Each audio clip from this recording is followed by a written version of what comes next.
ఈ వారం మేషరాశి వారికి ఉద్యోగస్తులకు స్థానచలనం సూచనలు గోచరిస్తున్నాయి. రుణాలు తీసుకోవడం ఇవ్వడం రెండూ కలిసి రావు. దూరపు బంధువుల నుండి ఆశ్చర్యకరమైన విషయాలను తెలుసుకుంటారు. ఖర్చుల విషయంలో జాగ్రత్త వహించాలి. నూతన వాహన కొనుగోలు ప్రయత్నాలు వాయిదా వేయడం మంచిది. విదేశీ ప్రయత్నాలు ఫలిస్తాయి. మీ ఎదుగుదల అభివృద్ధి కొందరికి కంటకంగా మారుతుంది. సినీ కళారంగం వారికి ఈ వారం బాగుందని చెప్పవచ్చు. గృహ నిర్మాణ పనుల్లో అవరోధాలు ఉంటాయి. వాహనం నడిపేటప్పుడు తగు జాగ్రత్తలు అవసరం. ఆరోగ్యం పట్ల జాగ్రత్తలు తీసుకోవాలి. ఆధ్యాత్మిక విషయాల పట్ల దృష్టి సారిస్తారు. వివాహ సంబంధమైన విషయ వ్యవహారాలు సానుకూలపడతాయి. పిల్లల విషయంలో మీరు పెట్టుకున్న ఆశలు 100% అనుకూలిస్తాయి. ఈ రాశివారు ఈ వారం శివాలయంలో అభిషేకం చేయడం చెప్పదగిన సూచన. అలాగే ఓం నమఃశివాయ ఒత్తులతో ప్రతిరోజు దీపారాధన చేయండి.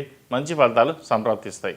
ఈ రాశిలో జన్మించిన వారికి కలిసి వచ్చే సంఖ్య నంబర్ 9, కలిసి వచ్చే దిక్కు తూర్పు, కలిసి వచ్చే రంగు తెలుపు.